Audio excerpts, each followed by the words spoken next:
so that you know rightly the difference between these two meditation, so that you could achieve your aim or your goal of practicing meditation. So first of all, we have to rightly understand what's the meaning of bhavana. So the word bhavana means mental development or mental culture or mental trainings. The purpose is to remove all the unwholesome mental states and cultivate wholesome mental factors or wholesome mental states. If your mind always dwell on the unwholesome thoughts, then that mind is not peaceful, it's not calm. If your mind is always dwells on unwholesome thoughts, or for example thoughts of ill will or anger, so you want to experience calmness of the mind, then you have to remove these unwholesome mental states or evil mental factors, and you have to develop or cultivate wholesome mental factors. So the purpose of cultivating wholesome mental factors is to produce a calm and concentrated mind. But in the teachings of the Buddha, calmness, peacefulness of mind is not yet our goal in meditation. So based on concentration, then one develops insight knowledge, so that one could see the true nature of all the mental and physical phenomena, approach mental developments, and realize enlightenment. So this is the ultimate goal or ultimate aims of bhavana, as taught in the teachings. So there are many different kinds of unwholesome mental factors or defilements. So the defilements such as delusions, moral shapelessness, moral carelessness, restlessness, and so on. So you have to remove these unwholesome mental factors. So as I explained last week, if you practice concentration meditation, then these defilements or unwholesome mental factors can only remove temporarily by deep concentration. When concentration meditators attain deep concentration, then defilements will be suppressed by that deep concentration. So the defilements are only removed temporarily by deep concentration or such as absorption concentration. So to remove these defilements completely, meditators have to develop insight knowledge or wisdom. And they have to develop various stages of insight knowledge until they attain supra-mundane knowledge. So only the supra-mundane knowledge or wisdom has the power to uproot the defilements completely. So before we could attain such stage of enlightenment, we have to keep on cultivating wholesome mental factors such as mindfulness, moral shame, moral fear, or non-greed, non-hatred, and so on. So only when the mind becomes calm and concentrated, then gradually,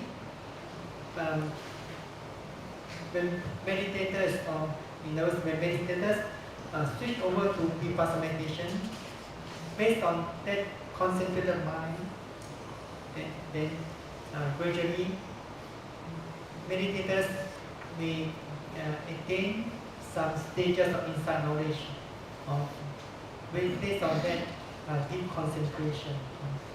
So our goal, our aim, is not only to attain calm and concentrated mind, but more important is to develop insight knowledge or wisdom that sees things as they really are, or how to mental developments and attain enlightenment.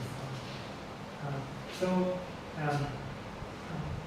we have to rightly understand that there are these two kinds of bhavana, or two types of bhavana. The first is a samatha bhavana, or the second is vipassana bhavana. The word samatha means calmness, or tranquility of mind, or peacefulness of mind. Bhavana means development or cultivations. So samatha bhavana is usually translated as concentration meditation. It also means development of calmness of the mind, or the development of tranquility of the mind. Then vipassana bhavana. The word vipassana means insight knowledge, or that realizes the mental and physical phenomena in their true natures. So vipassana bhavana can be translated as development of insight knowledge. You have to develop this insight knowledge through your direct experience or personal experience. So in the teachings, there are these two types of bhavana. You have to rightly understand, so that you know what type of meditation you are practicing.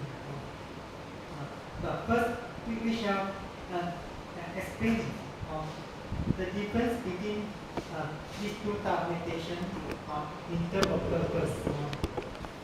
So, in the purpose of practicing samatha bhavana is to attain concentration. So there are two types of concentration. They can be attained by practicing concentration meditation. The first is neighborhood concentration, or access concentration. So neighborhood concentration is also known as access concentration. In other words, the concentration that meditators attain before the first stage of absorption concentration, or the first stage of dhyana. So when meditators choose certain objects of concentration, for example, Buddhanusati, then meditators will be able to attain access concentration or neighborhood concentration when the mind is free from five mental hindrances, and the meditators could concentrate the mind well on the contemplations of the attributes of the Buddha. Then, if the meditators who are practicing Buddhanusati want to attain deeper concentration, then the meditators have to change the object of concentration. For example, to metta. Then by practicing metta or loving kindness meditation, meditators can attain So when the mind is deeply concentrated on one object of meditations, then the mind becomes calm or peaceful. Or, uh, but the practice of vipassana meditation is not only to attain concentration, but is to develop insight knowledge that rightly understand the three common characteristics of mental and physical phenomena. Their impermanence or anicca, dukkha or unsatisfactory, and anatta or not self or non-ego. So this is the purpose of practicing vipassana bhavana or insight meditation.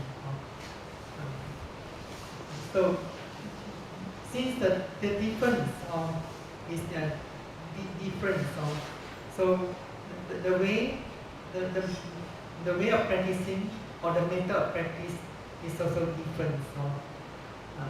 So in the practice of vipassana meditation, meditators need to attain deep concentration. At least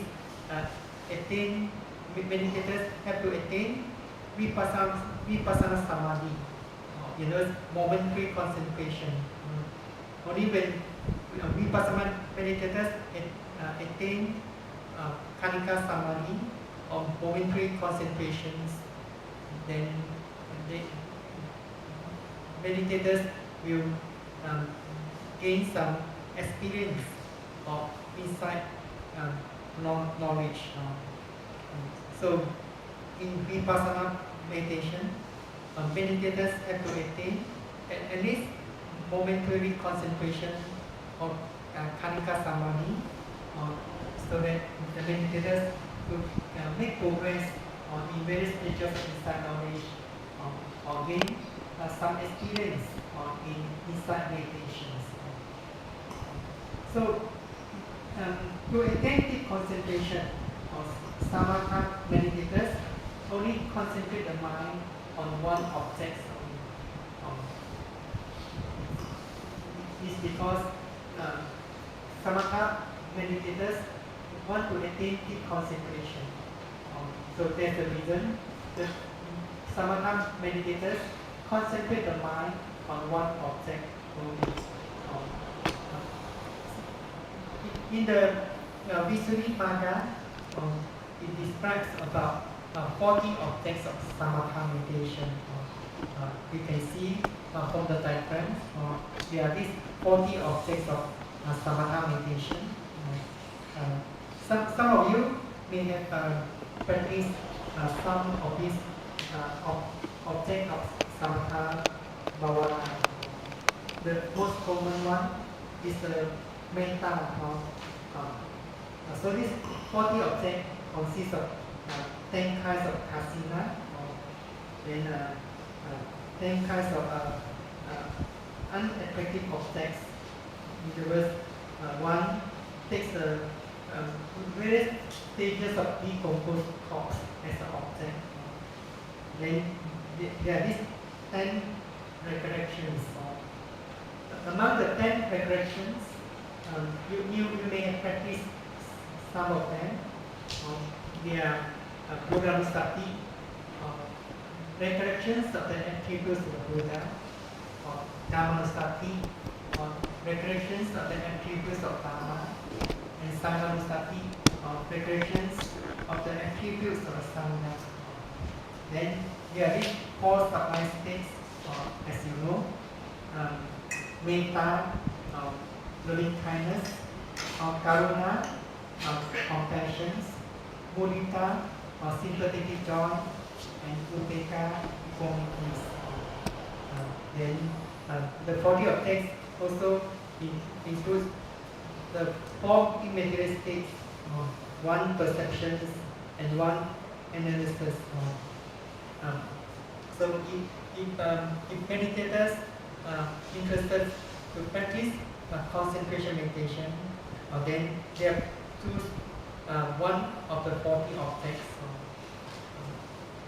But since in this course, our aim the purpose of this course is to develop insight knowledge, to develop wisdoms.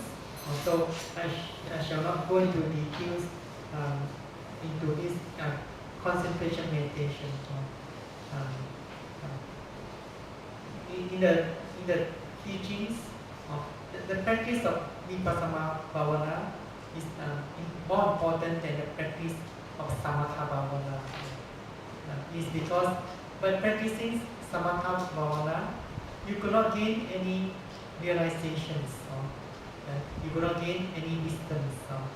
Only by practicing vipassana bhavana, or you could gain insight knowledge, wisdoms that enable you to see things as they really are.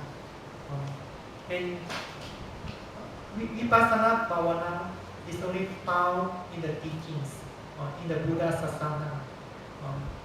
When the Dharma, the teachings has disappeared, then this practice of vipassana bhavana also disappeared together with the teachings or the Dharma.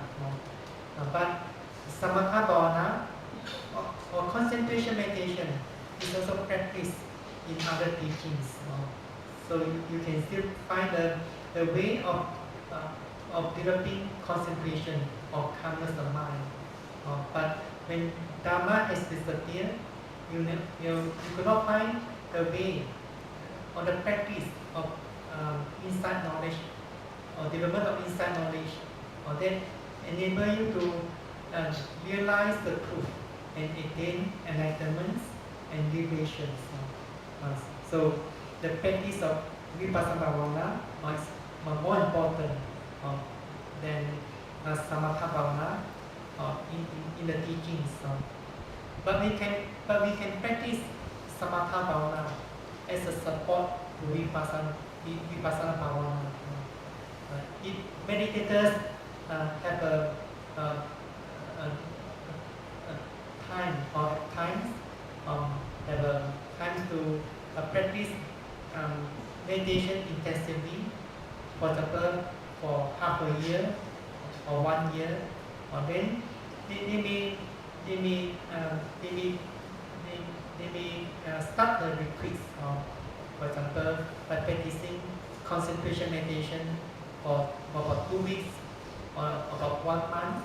Then they only begin the practice of vipassana meditation. But usually, most of meditators may not have that much of time to practice or to join the intensive retreat. So that's why this practice of vipassana bhavana is more important. We always encourage meditators to practice vipassana bhavana. When you practice vipassana bhavana, then you have to train yourself to develop mindfulness from moment to moment. The more you practice, or when you put more effort in the development of mindfulness from moment to moment, then you could gain that much of benefits. When you could develop mindfulness from moment to moment. Mindfulness is also can practice all the times. It's not only practiced during the retreats or in the temples. When you become more skillful in the practice of mindfulness meditation, you find that you are able to mindful of your actions or your speech, your thoughts. So in that way, you could abstain from unwholesome thoughts. You could remove the unwholesome thoughts whenever you have mindfulness. If the mindfulness is sharp, then it's not easy for the defilements to arise or to attack your mind. So mindfulness, the practice of mindfulness is very beneficial. So when we practice mindfulness meditation or vipassana bhavana, object or phenomenon that is predominantly arising at that moment, and be mindful of it as it really occurs. But if there's no object or phenomenon that's distinct or dominant, then meditators be mindful of one of the basic object or the primary objects of meditation. For example, during sitting meditation, as you know, Vipassana meditators have these three basic objects or primary objects of sitting meditation to be mindful of. If there's no other object that's distinct or dominant, so if there's no distinct object arising at that moment, then meditators be mindful of the movements of abdomens.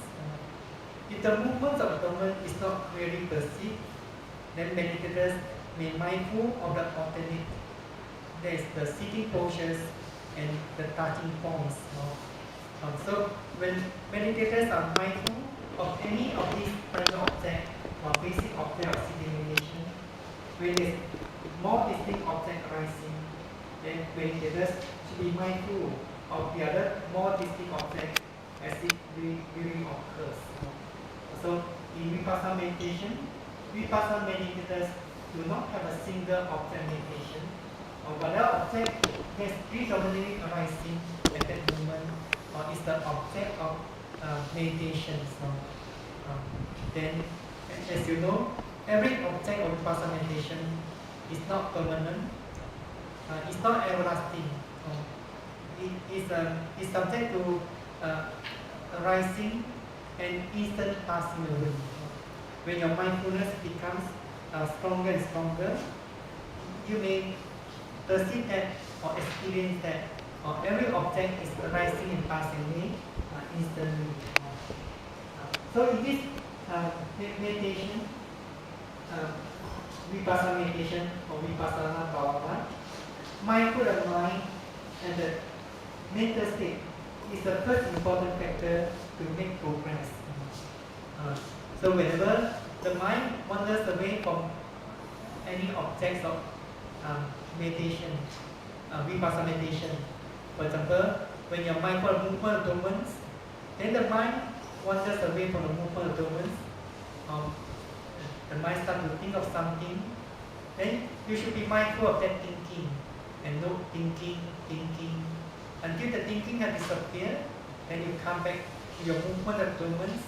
If the movement of the abdomen is the most distinct object, so you must not bring your mind back from thinking to the movements.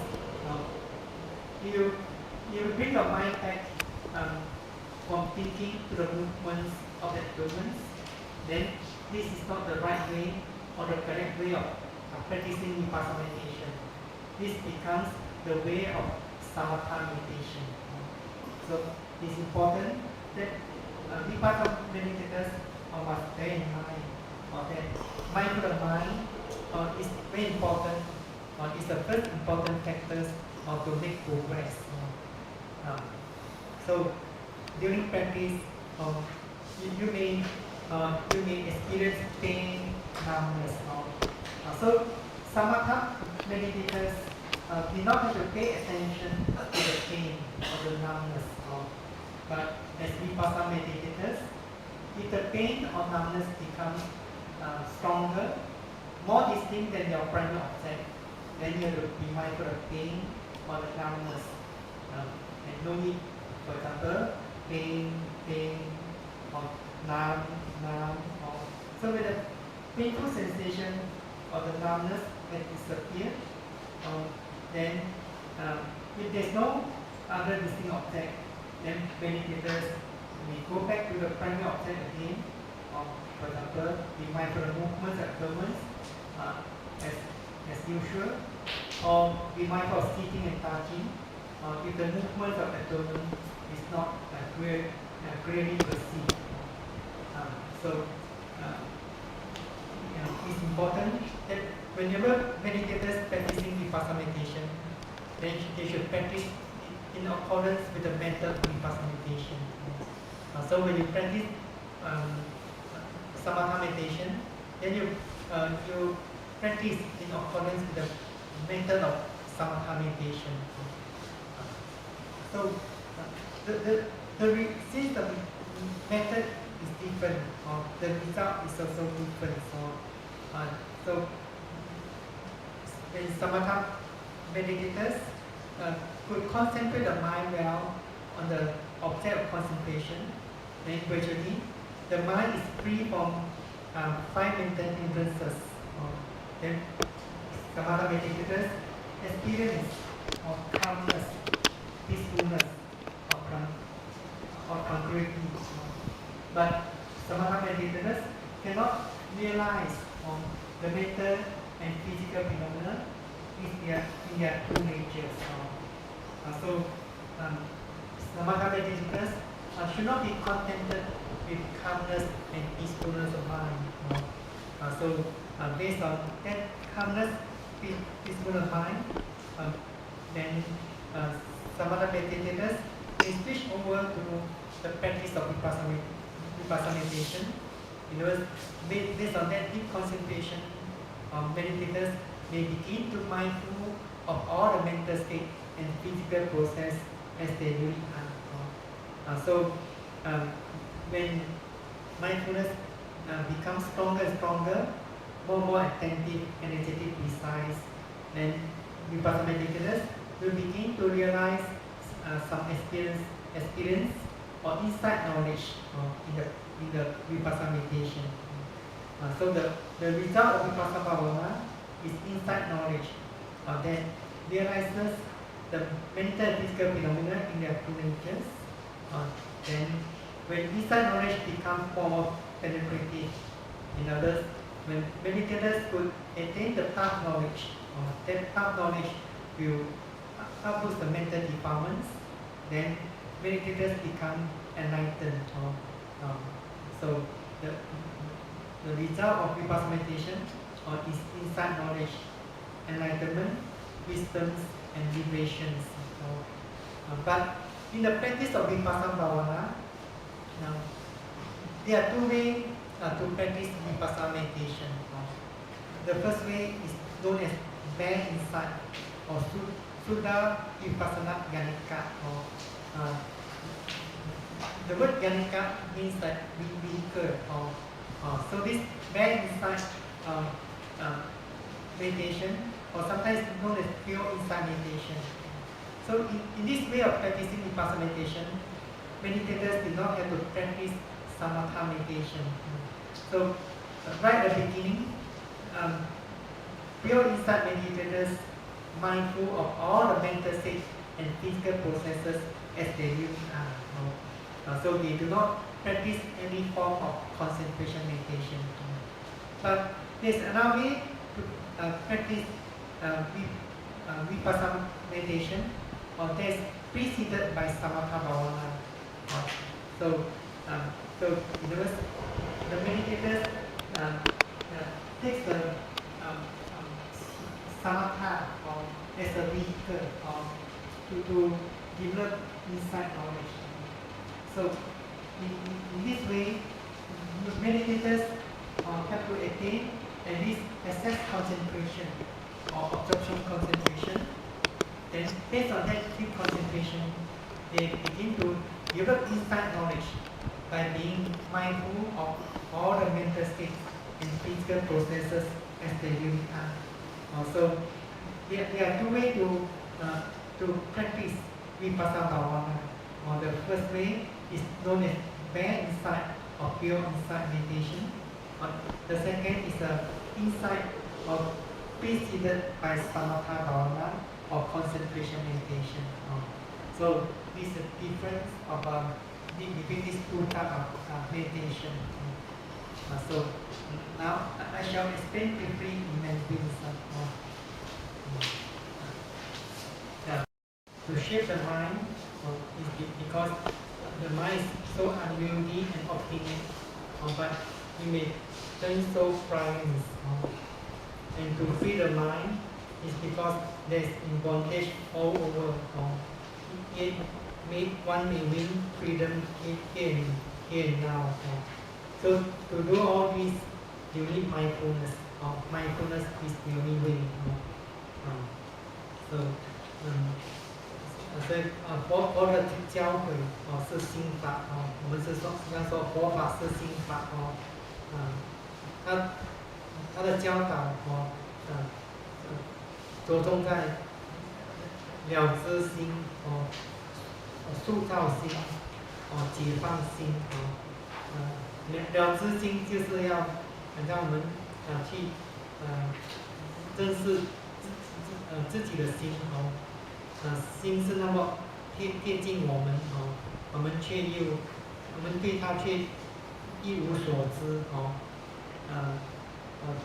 塑造心是因为心是非常正确又顽固但却能够让它变成柔软善巧然后我们是要解放的心，让我们心得到解脱因为它受尽种种束缚但是我们也能够在当下解脱自在让我们心得到解脱自在所以要能够了知心、塑造心解放的心佛陀教导唯一的方法就是正念正念的唯一方法才能够让人了知人心塑造心让人心变得柔软善巧然后就让人心能够得到解脱自在所以正念是唯一的方法它开始了它是开启了知心之可靠的锁匙所以这是它的起点这是开始正念也是一个正如好像一个完美的工具让我们能够塑造我们的心所以塑造心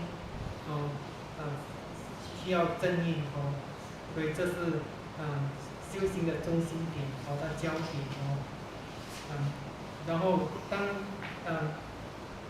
我们成就达到解脱自在这是修行中最崇高的展现所以是正念是唯一的方法能够让我们达到这个最高点这个顶点就是当我们成就了我们的修行心才能够真的解脱自在这是最崇高的展现正念能够让人得到这种崇高尚的展现所以这是正念修习正念的顶点或是制高点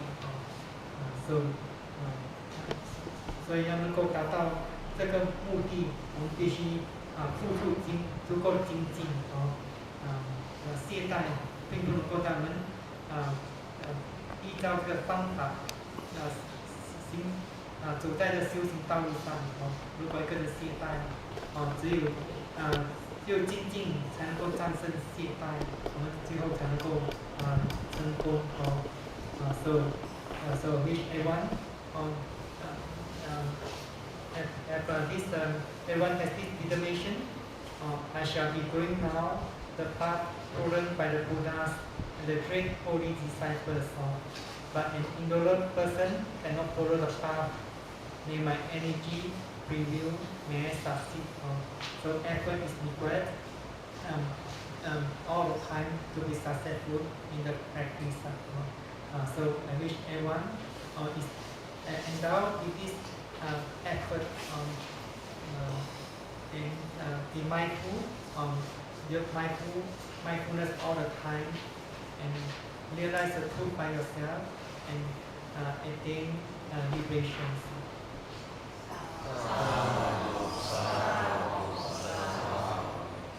So now sharing of merits